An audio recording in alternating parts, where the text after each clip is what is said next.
नमस्कार, आप देख रहे हैं रुद्रा समाचार। मध्य पूर्व में अमेरिका और ईरान के बीच बढ़ते तनाव ने एक बार फिर खाड़ी देशों की सुरक्षा को लेकर बड़े सवाल खड़े कर दिए हैं।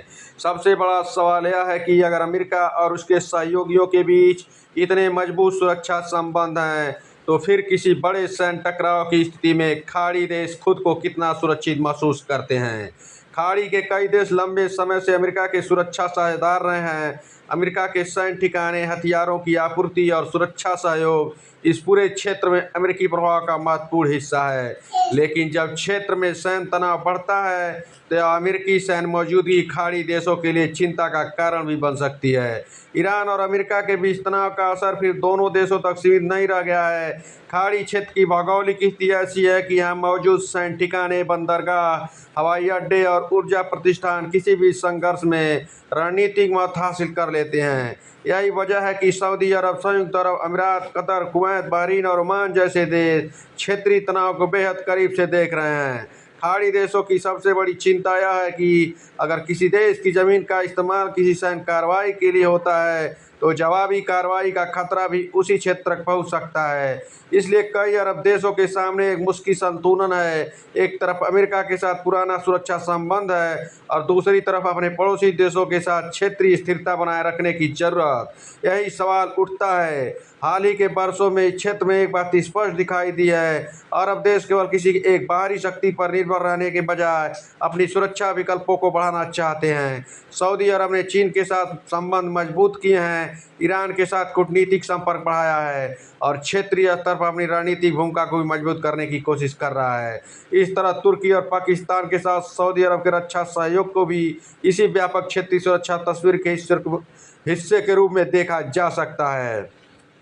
हालांकि किसी भी रक्षा समझौते को सीधे अमेरिका के खिलाफ गठबंधन बताना जल्दबाजी होगी। अगर किसी क्षेत्रीय युद्ध में खाड़ी देशों के ठिकाने निशाना बनने लगे, तो वहाँ की सरकारों के सामने यह सवाल जरूर खड़ा होगा कि विदेशी सैन्य मौजूदगी उनके लिए सुरक्षा बढ़ा रही है या जोखिम। यही वजह है कि खाड़ी देशों की रणनीति अब पहले से ज़्यादा बहुआयामी दिखाई देने लगी है।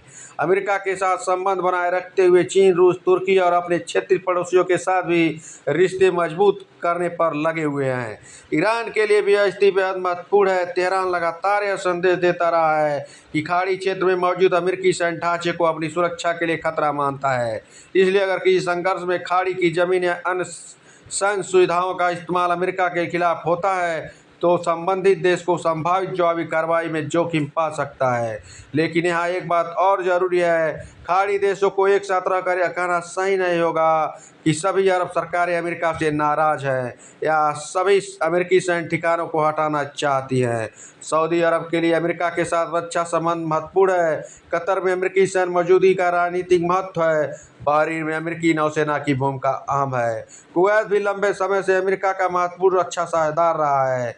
इसलिए वास्तविक तस्वीर अमेरिका बनाम खाड़ी देश की नहीं, बल्कि एक जटिल रणनीतिक संतुलन की है।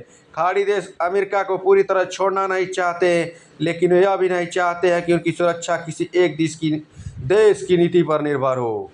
अगर खाड़ी देश अपनी सुरक्षा के लेकर अपनी आपसी रक्षा सहयोग बढ़ाते हैं, तो क्षेत्र में शक्ति संतुलन बदल सकता है। लेकिन साथ ही अभी जरूरी है कि ऐसे गठबंधन आज मध्य पूर्व की सबसे बड़ी जरूरत युद्ध नहीं बल्कि संवाद है। ईरान और अरब देशों के बीच सीधा संपर्क अमेरिका और खाड़ी देशों के बीच सुरक्षा संवाद बड़े टकराव को रोकने में महत्वपूर्ण भूमिका निभा सकता है। क्योंकि युद्ध शुरू करना आसान है, लेकिन उसे रोकना बेहद ही मुश्किल।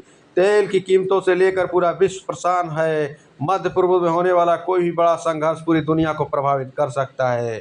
इसलिए आज खाड़ी देशों के सामने असली सवाल यह नहीं है कि अमेरिका के साथ है या ईरान के साथ है।